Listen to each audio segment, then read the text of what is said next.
یہ کہانی دو بہنوں کی تقدیر پر مبنی ہے۔ ایک خوبصورت شہر میں دو بہنیں رہتی تھیں۔ وہ ماں باپ کے ساتھ رہتی تھی۔ ایک کا نام فاطمہ تھا، جو نیک، خوش اخلاق اور سادہ تھی، جبکہ دوسری کا نام زویا تھا، جو عیش و آرام کی زندگی پسند کرتی تھی اور اس کے دل میں لالچ اور خود غرضی تھی۔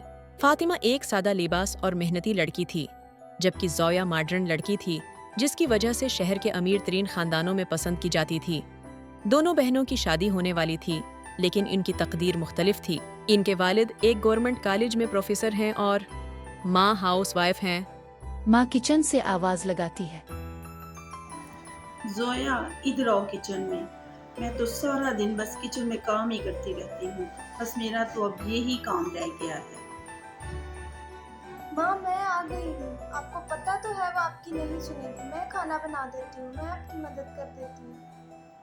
ادھر زویا اپنے کمرے میں اپنی دوستوں کے ساتھ فون میں مگن تھی۔ زویا کی ماں جلدی آؤ، ادھر آؤ، تمہیں ایک خبر سناؤں۔ آج اپنی بیٹیوں کا دونوں کا رشتہ آیا ہے اور ہم نے اس کو دیکھنے جانا ہے۔ یہ تو اچھی بات ہے۔ لڑکے کیا کرتے ہیں اور ان کا خاندان کیسا ہے؟ خاندان تو دونوں بہت اچھے ہیں۔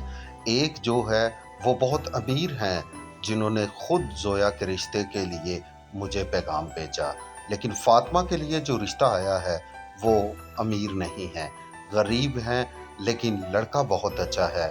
اب فیصلہ جو ہے یہ تم اور میں مل کے کریں گے۔ اللہ تعالیٰ ہماری بیٹیوں کے نصیب اچھے کرے گا، آمین۔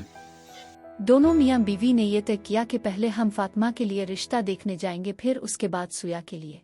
آنٹی جی، انکل جی، میرے پاس دولت تو بہت زیادہ نہیں ہے، لیکن میں یہ آپ سے وعدہ کرتا ہوں کہ آپ کی بیٹی کو کسی چیز کی بھی کمی نہیں آنے دوں گا۔ بھائی صاحب، یہ بن ماں باپ کا بیٹا ہے، اس کو میں نے ہی پالا ہے، نہایت شریف اور بہت اچھا بچہ ہے۔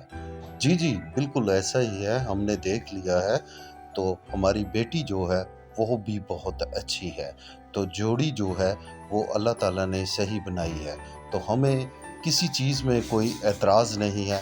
اگر آپ کہتے ہیں تو ہماری طرف سے بھی ہاں ہی سمجھیں۔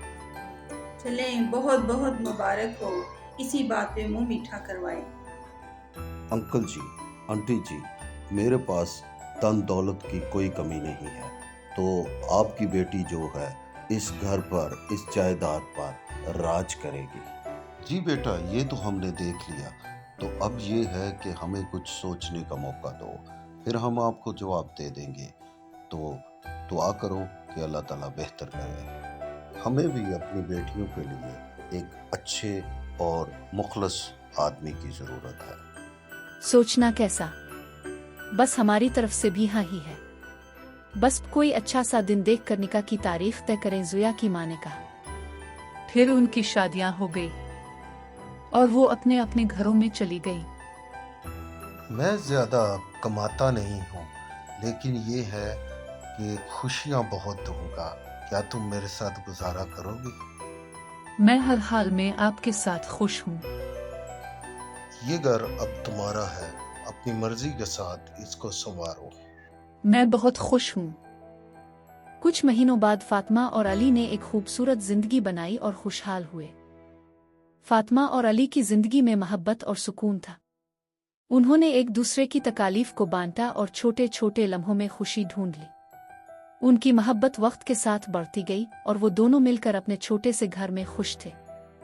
لیکن زویا اور رشید کی زندگی کے مختلف رنگ تھے۔ زویا کی خواہشات کبھی ختم نہیں ہوئیں اور رشید کی بے حسی نے اس کی زندگی کو خالی کر دیا۔ وہ ہر وقت مال و دولت کے پیچھے دوڑتی رہی، مگر اس کی زندگی میں سکون اور محبت کی کمی تھی۔ دونوں میں جنگ و جدل معمول بن گیا اور زویا کو احساس ہوا کہ جس چیز کی وہ تلاش میں تھی وہ صرف محبت تھی، جو رشید کے دل میں نہیں تھی۔ جب اسے احساس ہوا تو وہ اٹھی اور اپنی ماں کے پاس روتی ہوئی چلی گئی اور ماں کو سب باتیں بتا دی۔ ابھی وہ باتیں کر ہی رہی تھی کہ علی اور فاطمہ بھی آ گئے۔ جب انہیں اس سارے واقعہ کا پتہ چلا تو ان کو بہت دکھ ہوا۔ پھر علی نے رشید کو بلایا اور سب نے مل کر دونوں کو بہت سمجھایا، دونوں کی صلح کروائی اور پھر سبھی ہنسی خوشی رہنے لگے۔ اس کہانی سے ہمیں یہ سبق ملتا ہے کہ خوشی پیسے سے نہیں بلکہ رشتوں سے ہوتی ہے، تو آپس میں مل جل کر رہیں۔ شکریہ۔